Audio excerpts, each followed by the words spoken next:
Hola, buenos días, buenas tardes, buenas noches. Clase correspondiente al 6 de abril de 2020, fundamentalmente dirigida a las comisiones 7427 y 7428.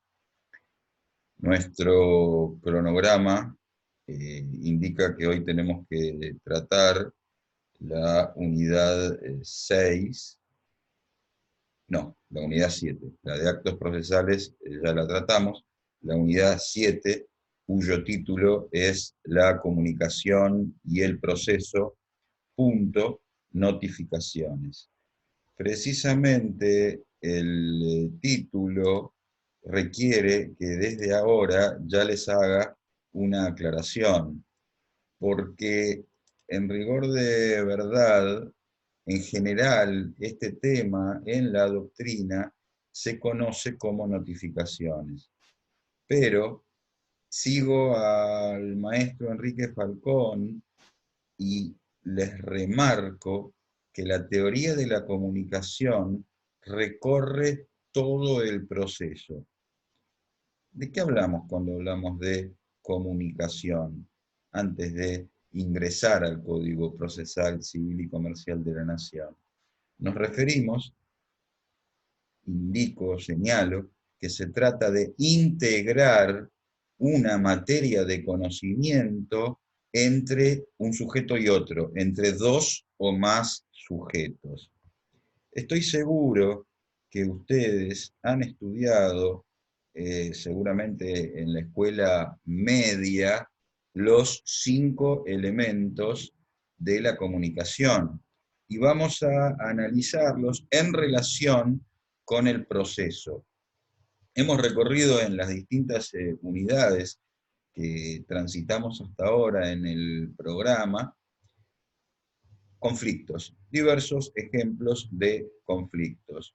Hoy, entre los que voy a utilizar, se encuentra el caso de un obrero de la construcción que, desplegando tareas en la construcción precisamente de un edificio, en el 9º piso, colgado en una silleta, cae a la planta baja y sufre gravísimas lesiones en su cuerpo y en su psiquis.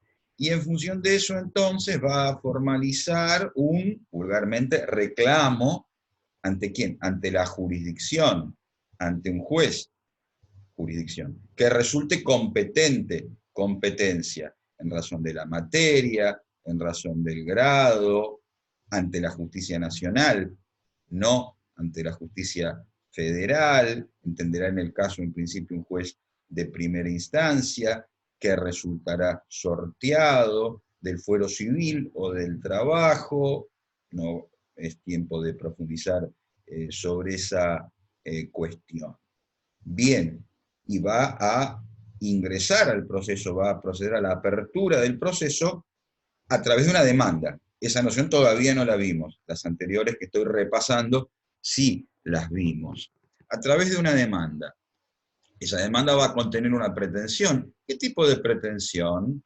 Una pretensión de condena, en este caso, a dar sumas de dinero, según la clasificación que nosotros vimos. Según la clasificación de Palacios, será una pretensión mediata. Muy bien. Y entonces, ¿cómo van a jugar los elementos de la comunicación partiendo de ese ejemplo? Vamos a tener un emisor. El emisor va a ser el actor a través de su abogado, el sujeto activo en la comunicación. Vamos a tener un receptor, el sujeto pasivo en la comunicación, o más de un receptor. Aquí el primer receptor será el órgano jurisdiccional, será el juez de primera instancia, pero luego también será receptor en esta comunicación el demandado, quien va a tener la oportunidad de participar, de ser oído en el proceso, de contradecir aquello que está transmitiendo el emisor. Muy bien, y esta comunicación se va a desarrollar a través de un canal el modo en que se encuentran los participantes, los sujetos de esta comunicación. ¿Y cómo se encuentran? ¿Cuál es el lugar o el punto de encuentro? En nuestro caso, será el expediente. Hoy en día, todavía, un expediente físico que se desarrolla básicamente en soporte papel. Esto está cambiando. Tendremos un expediente electrónico en el corto o mediano plazo. Pero hoy, como vimos en la clase de actos procesales, ese punto o canal de encuentro a través del cual se vinculan los diversos intervinientes procesales, actor, demandado, juez y los otros que hemos presentado, será el expediente. Ahora bien, toda la comunicación busca la transmisión de un contenido, de una información, a la que vamos a llamar mensaje. El mensaje es aquello que yo quiero, como emisor, que el receptor conozca. En nuestro caso, este mensaje consistirá fundamentalmente en la pretensión. Quiero que el juez conozca cuál es mi pretensión para que pueda admitir la demanda y acoger esa pretensión y condenar a la demandada. El actor es el obrero, la demandada será la empresa de construcción, y condenar a la demandada a pagar la indemnización reclamada. Allí tenemos el mensaje. Y el código, para que el mensaje sea atendido, sea recibido debidamente, sea comprendido, sea inteligible, debe observar un conjunto de reglas. Y esas reglas, que deben ser conocidas por todos, ¿dónde están? En el Código Procesal Civil y Comercial de la Nación, en el Reglamento para la Justicia Nacional, y eventualmente en otras normas. Cada fuero, o algunos fueros, tienen un reglamento propio: reglamento para la justicia nacional en lo civil, reglamento para la justicia nacional en lo comercial, etc. El código tiene que ver con pautas, algunas que ya hemos visto, relativas a los actos procesales, como por ejemplo la tinta negra que exige el reglamento para la justicia nacional, como por ejemplo la suma o sumario que sirve para encabezar los escritos, como por ejemplo las firmas que hemos visto, como por ejemplo la necesidad de acompañar copias previstas por el artículo 120 del Código Procesal, como por ejemplo las firmas de letrado que deben llevar los escritos, o sea, el patrocinio letrado de los artículos 56 y 57 del Código Procesal. Son todos detalles, son todos aspectos que hacen a la comunicación, a la debida comunicación. Si existe algún vicio en el código o en otro aspecto de la comunicación, esta se va a perturbar y se va a producir un fenómeno que en teoría de la comunicación se llama ruido, y que la va a frustrar. Esa situación veremos al final de la clase de hoy, que lleva a los supuestos de nulidad, o puede llevar a los supuestos de nulidad de la notificación, según lo previsto por el artículo 149 y concordantes de nuestro Código Procesal Civil y Comercial de la Nación. Bien, planteado el concepto y planteados los elementos generales de la comunicación, veamos, a fin de poder ir ejemplificando, las clases de comunicación que podemos encontrar en general en nuestro sistema procesal. Veamos. En primer lugar, distinguimos dos tipos de comunicación, un primer criterio, la unidireccional y la bidireccional. La comunicación unidireccional, como ven en la pantalla, es aquel régimen en el cual el emisor del mensaje y el receptor del mensaje mantienen sus roles en todo momento, es decir, conservan su lugar de manera estática, de manera fija, no los alternan. Por ende, los mensajes circulan en una sola dirección, desde el emisor hacia el receptor. ¿Qué ejemplo podemos dar al respecto en el proceso? En el caso de la comunicación unidireccional, un primer ejemplo será: el trabajador reclama la indemnización, y entonces lo vamos a llamar actor, ataca, y el empleador a través de un acto, el actor a través de la demanda, el empleador a través de un acto que más adelante llamaremos contestación de la demanda, resiste, sostiene que no hay responsabilidad, sostiene que el hecho en cuestión, el siniestro en cuestión se produjo, por ejemplo, porque el trabajador que contaba con todos los elementos de seguridad decidió subir al 9º piso y no se ató, no se colocó los elementos de seguridad que se le habían entregado debidamente, y entonces el accidente se produjo por su propia culpa, hecho o culpa de la víctima. Entonces de esa manera resiste, de esa manera se defiende. Uno ataca, el otro defiende.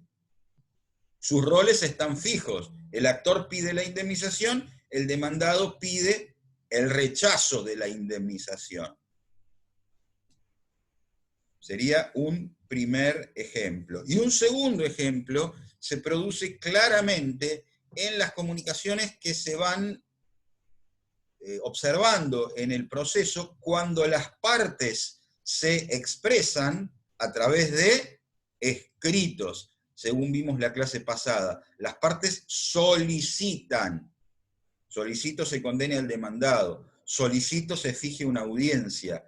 Solicito se ordene el libramiento de un oficio. Y el juez siempre dicta resoluciones. Esa es la manera de expresarse del órgano jurisdiccional, dictando resoluciones. Resoluciones que proveen las peticiones que formulan las partes. Entonces, ante el pedido de la fijación de una audiencia, el juez fija la audiencia o decide no fijarla. Ante la iniciación de una demanda, en la sentencia, el juez admite la pretensión o rechaza la pretensión, pero nunca se van a alternar los roles de las partes y del juez. Así que así tienen dos ejemplos de comunicación unidireccional. En cambio, la comunicación bidireccional permite que los roles de emisor y de receptor se alternen, se intercambien. Vamos a plantear al respecto dos ejemplos. El primero, veremos cuando transitemos la etapa probatoria la prueba que se llama prueba confesional.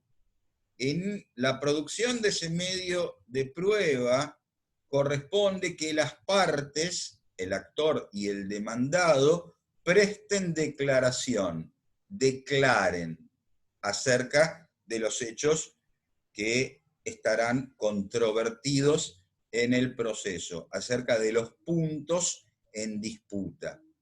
Ahora bien, ¿cuál de las partes declara? Depende de quién haya ofrecido esta prueba confesional. Habitualmente, ambas partes ofrecen la prueba confesional. Entonces, y lo voy a plantear en términos no específicos, porque los términos técnicos los veremos cuando analicemos este medio de prueba, más adelante en el curso. Por hoy diré, ambas partes declaran, a requerimiento de la contraria. Entonces, si el actor ofrece la declaración del demandado, el actor formula las preguntas o las posiciones, y el demandado contesta las preguntas o las posiciones. Y al mismo tiempo, si el demandado ofrece esta prueba, el demandado formula las preguntas o las posiciones y el actor las contesta. Habitualmente ambas partes ofrecen este medio de prueba, por eso diré que los roles son alternativos. Ambas partes van a declarar en función de las preguntas o respuestas que le en función de las preguntas o posiciones que le formule la contraria. Este ejemplo lo van a comprender mejor cuando estemos transitando la unidad del programa número 13. Y el segundo ejemplo de comunicación bidireccional es un poquito más complejo y también veremos esta casuística de actos procesales más adelante, pero es el momento de darles el ejemplo. Y tengo que cambiar a un accidente de tránsito producido entre dos vehículos. El propietario y conductor del vehículo A demanda una indemnización de daños y perjuicios al propietario del vehículo B. A ese actor B es demandado. A presenta la demanda, incluyendo una pretensión de condena contra B, que contestará la demanda, y pidiendo, por ejemplo, el rechazo de la demanda, atribuyendo la culpa a un hecho de un tercero. Hasta allí pareciera que la comunicación es unidireccional, porque la estructura del ejemplo es la misma que di para el accidente de trabajo. Pero ¿cuándo se va a convertir este ejemplo en comunicación bidireccional? Cuando aparezca un instituto del derecho procesal que veremos un poco más adelante en la unidad 9, que se llama reconvención. Ver artículo 357 del Código Procesal. En el caso de la reconvención, el automovilista o el propietario del vehículo B, además de pedir el rechazo de la demanda, y ajusto el ejemplo, pide el rechazo de la demanda porque le atribuye la culpa a A, no a un tercero. Le atribuye la culpa a A, es decir, al actor. Pero él también sufrió daños en su propio vehículo, e incluso sufrió daños en su cuerpo porque sufrió lesiones. Entonces, además de pedir el rechazo de la demanda, B, el demandado, pide que se condene a A, el actor, a pagarle una indemnización. Entonces observen ustedes como aquí el demandado se convierte en actor y plantea una pretensión de condena contra A, que es el actor, que se convierte en demandado.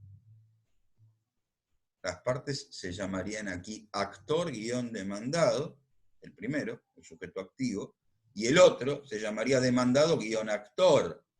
Pero como este juego de palabras no es claro, el código usa estas palabras. Al demandado lo llama demandado-reconviniente. Y al actor lo llama actor-reconvenido. Valga pues como ejemplo de comunicación bidireccional. Bien. Hasta aquí los ejemplos de bidireccional y unidireccional. Ahora vamos a aludir a la comunicación registrada y a la comunicación no registrada. Este aspecto se puede ejemplificar muy bien con la temática de las audiencias que presentamos en la clase pasada sobre actos procesales, y recordando también que en materia del proceso en general vimos que se aplica la regla de la escritura. Los actos procesales se desarrollan por escrito, habíamos dicho, salvo las audiencias. Las audiencias se cumplen conforme la llamada regla o principio de la oralidad actuada. Es decir, todo aquello que, por ejemplo, declara un testigo, se asienta en un registro, se asienta en un acta por escrito. Ese es el régimen que nosotros tenemos en vigencia en el Código Procesal Civil y Comercial de la Nación. Ver artículo 125. Sin embargo, habíamos dicho que este sistema está cambiando, que a través de distintas experiencias se busca rescatar el lenguaje del cuerpo, el lenguaje gestual, a través de videograbaciones que el Código Procesal permite en el artículo 126, y entonces se avanza hacia lo que podríamos llamar una oralidad filmada. Más allá de la presencia física del juez en la audiencia, si no hay presencia física, estos sistemas permiten una suerte de comunicación que es apreciada por el juez de manera virtual. Y aun cuando haya estado presente en la audiencia, si cuenta con la grabación, podrá ver la audiencia una y otra vez al momento de apreciar la prueba. Eso es hoy una experiencia no obligatoria, pero lo será. Este carácter obligatorio seguramente lo tendremos en el futuro. Así, por ejemplo, está previsto en el anteproyecto de Código Procesal Civil y Comercial de la Nación, y como siempre les digo, tiene tratamiento legislativo. Ahora, ¿de qué hablamos cuando hablamos de comunicación no registrada? Es un sistema que no tiene aplicación en el Código Procesal Civil y Comercial de la Nación. Si, por ejemplo, está previsto hoy en día en la ley que rige el procedimiento laboral en el ámbito de la provincia de Buenos Aires, me refiero a la ley 11.653. En esos casos, fundamentalmente las pruebas que se producen oralmente, la declaración de las partes y la declaración de los testigos, en ese ejemplo de la provincia de Buenos Aires, de la justicia laboral, no se asienta ni por escrito ni en un registro virtual. Queda solamente en la mente, en la percepción del órgano jurisdiccional. Ese es un ejemplo. Y el otro ejemplo, lo pueden ver en la imagen que les acompaño, tiene que ver en el caso, se aplica en el caso de los juicios por jurados. Hay experiencias que se están desarrollando, juicios por jurados previstos por la Constitución Nacional desde 1853, pero recién empezados a aplicar en nuestro país hace pocos años, fundamentalmente para la justicia penal en la provincia de Córdoba, en la provincia de Buenos Aires, para ciertos delitos, y con algunas experiencias que se vienen tratando de imponer también en el ámbito de la ciudad autónoma de Buenos Aires. El jurado no tiene un registro escrito de esas declaraciones y quedan las impresiones que perciben en ese momento en su mente. Y no hay otra manera de rescatarlas. Entonces, sistema que no rige en nuestro proceso, el de la comunicación no registrada. Bien, ahora sí, con estas herramientas que nos van a servir para la clase de hoy y para el resto del desarrollo del curso, cuando necesitemos hablar o ver cómo la comunicación impacta en el proceso, en diversos puntos, en diversos momentos, con estas herramientas, ahora sí, podemos introducirnos en el Código Procesal Civil y Comercial de la Nación, y hablar de manera específica de la temática de las notificaciones. Con el código procesal a la vista, con el código procesal en la mano, vean ustedes el desarrollo de los artículos, especialmente 131 a 149 del Código Procesal Civil y Comercial de la Nación. Aunque hay otros artículos que también impactan y algunas acordadas que iré mencionando, esta es la guía básica. Cabe destacar también que como en otras áreas, el código procesal no es didáctico, así que para el estudio de este tema hay que seguir el manual, además de la clase y del material adicional que les vamos proporcionando. También hay que decir que esta temática está dispersa en el código. No solo los artículos que ahora les menciono, sino hay otros que van tratando el desarrollo del tema.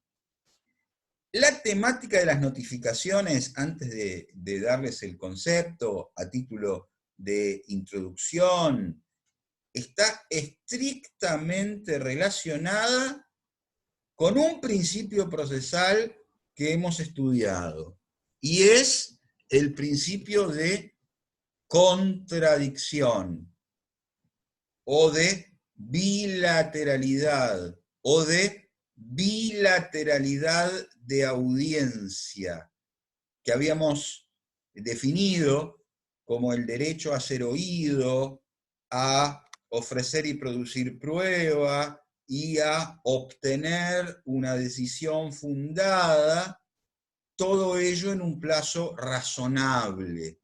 Ese principio procesal está basado en la garantía de la inviolabilidad de la defensa en juicio de la persona y de los derechos, que constituye, según vimos, un fundamento constitucional del derecho procesal. ¿De qué manera se asegura la defensa en juicio? ¿De qué manera se preserva el principio de contradicción? Justamente a través de las notificaciones. ¿Por qué? Porque la notificación implica un acto procesal, a través del cual se da noticia, como ven en la pantalla, respecto de otro acto de la jurisdicción, respecto de una resolución. A través de las notificaciones, entonces, comunicamos resoluciones judiciales, comunicamos una sentencia definitiva, comunicamos una sentencia interlocutoria, comunicamos que se ha incorporado un informe al proceso, comunicamos que se ha incorporado un dictamen pericial al proceso, comunicamos que se ha iniciado una demanda contra el demandado. Permitimos entonces que los diversos intervinientes procesales tomen conocimiento de los actos procesales, de las resoluciones judiciales. Notificación no es igual a traslado, según iremos viendo. Notificación no es igual a cédula, según iremos viendo.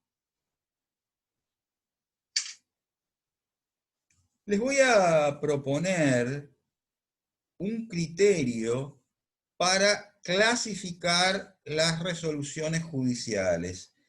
Y una vez que planteemos este criterio, estas categorías, estas especies del género, podremos abocarnos al tratamiento de cada uno de los medios de comunicación o medios de notificación que prevé nuestro código procesal.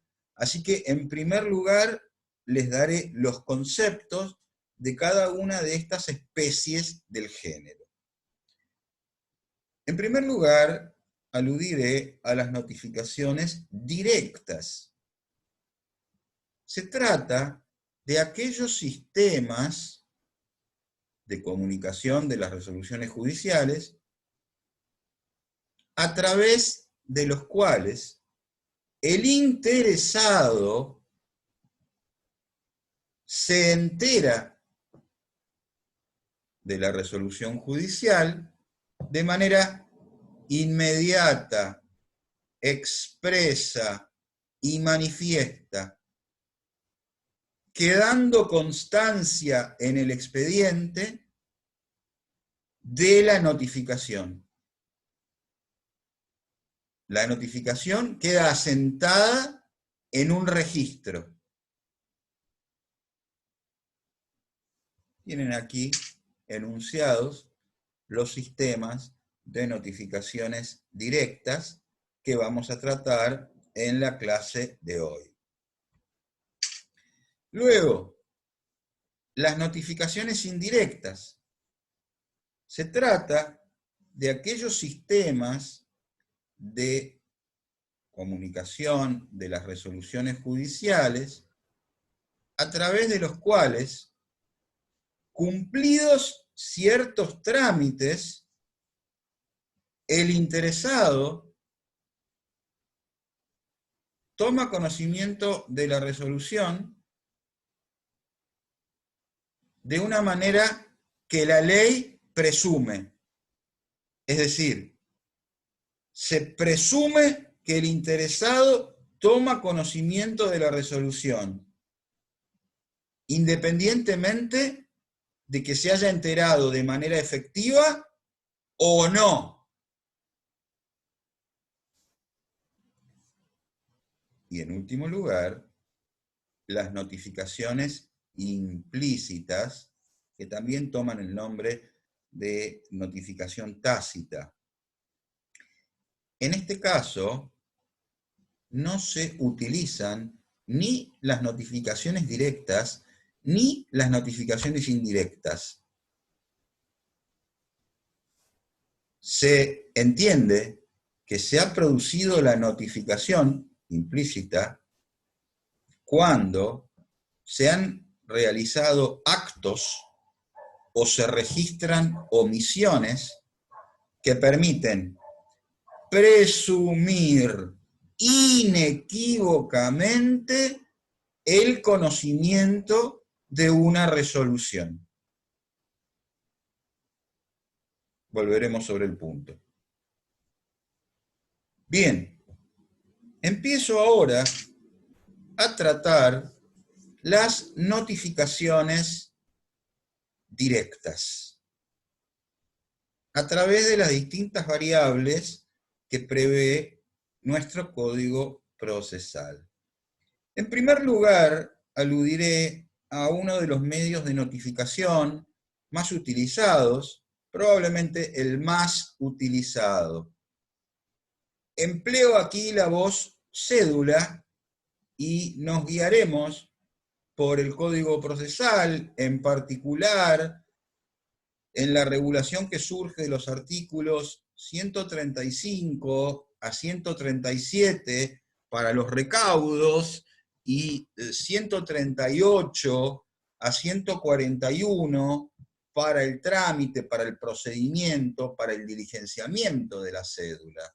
Recuerden ustedes que en materia de cédula tenemos que pensar en un interviniente procesal que se encarga de diligenciarlas, que presentamos en la clase de intervinientes procesales, que se llama oficial notificador. Desde el punto de vista de la forma, la cédula adopta el formato, valga la repetición de palabras, de una carta.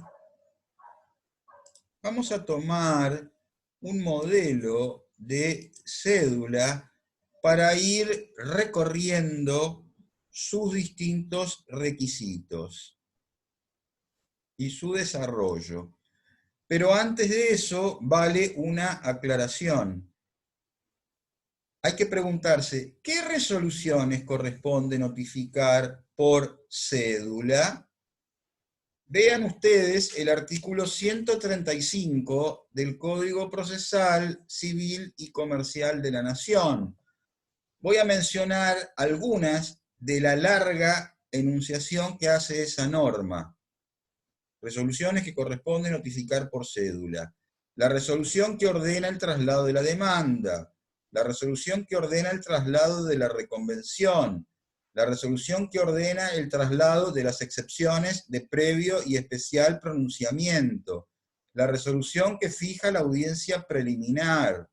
Las resoluciones que fijan otras audiencias, como por ejemplo audiencias para la declaración de testigos, las sentencias interlocutorias, las sentencias definitivas, la resolución que hace saber la devolución de un expediente que estuvo fuera del juzgado por más de 3 meses, etcétera. Me remito a la norma que les mencioné, y agrego el último inciso, el inciso 18, que demuestra que la enunciación del código es meramente ejemplificativa, no es taxativa. ¿Por qué? Porque ese inciso dice, y todas aquellas otras resoluciones que estén detalladas en otros artículos del código, o bien que el juez disponga a notificar por este sistema.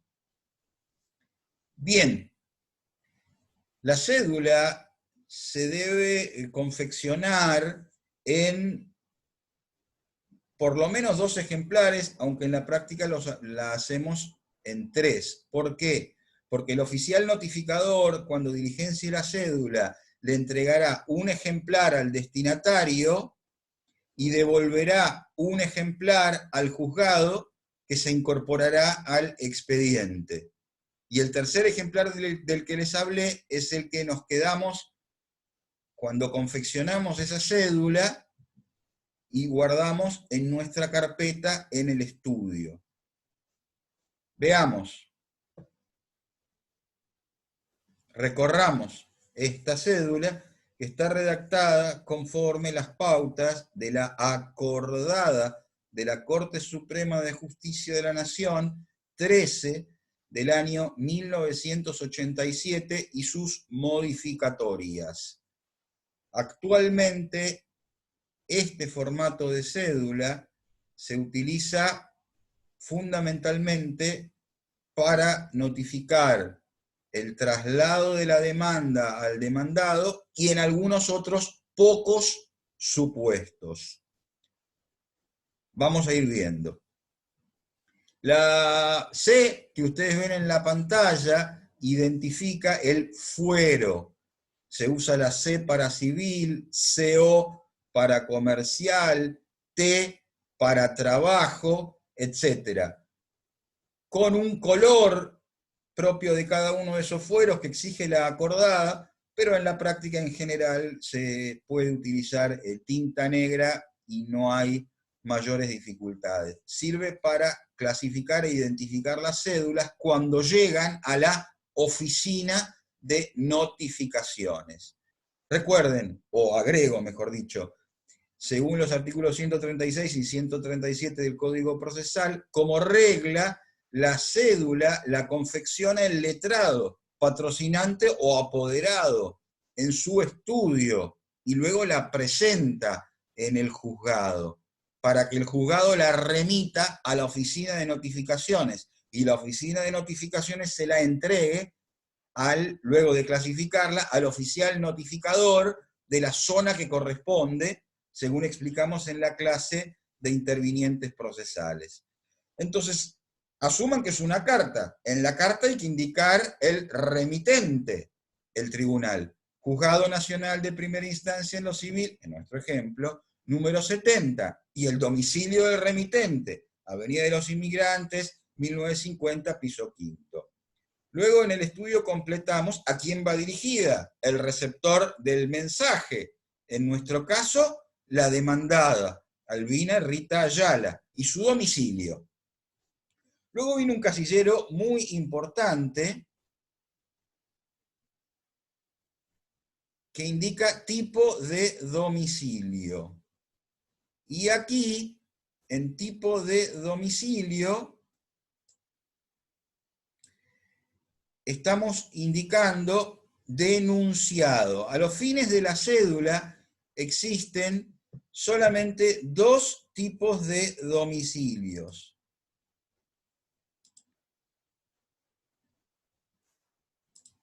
Solamente dos tipos de domicilios.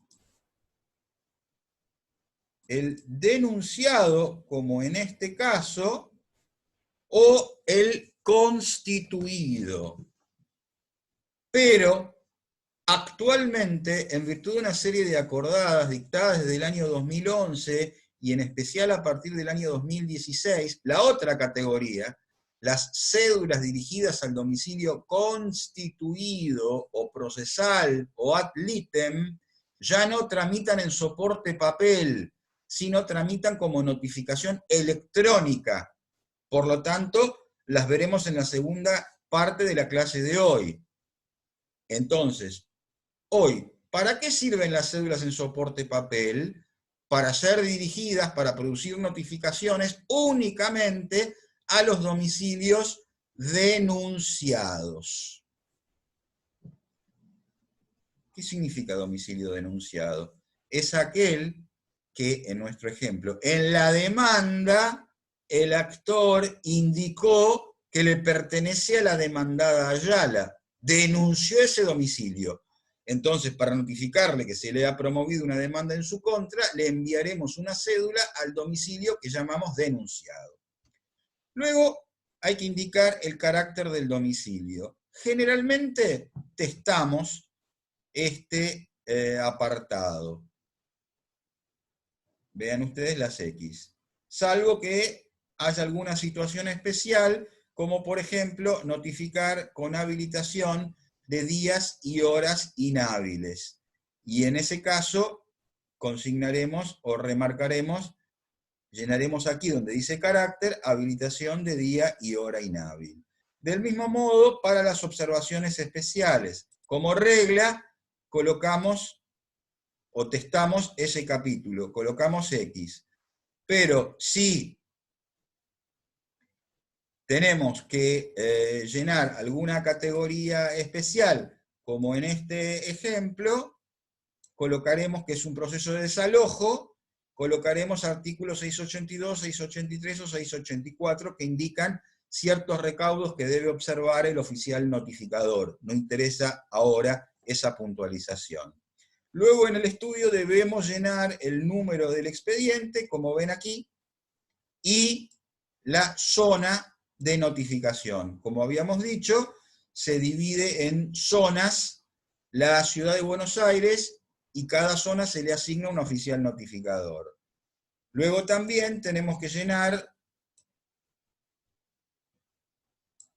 el juzgado, en este caso juzgado 78, tenemos que indicar si ese juzgado tiene una secretaría o tiene dos secretarías, en este caso tiene una sola. Tenemos que indicar si acompañamos copias a la cédula o no. En este caso sí acompañamos copias. ¿Qué quiere decir que acompañamos copias? Quiere decir que si hemos promovido una demanda en contra de la demandada y la demandada tiene que enterarse del contenido de esa demanda, tendremos que acompañarle copias. Tantas copias acompañaremos a la demanda como partes demandadas haya. Y a esta cédula le tendremos que acompañar una copia. Este punto se complementa con esta referencia.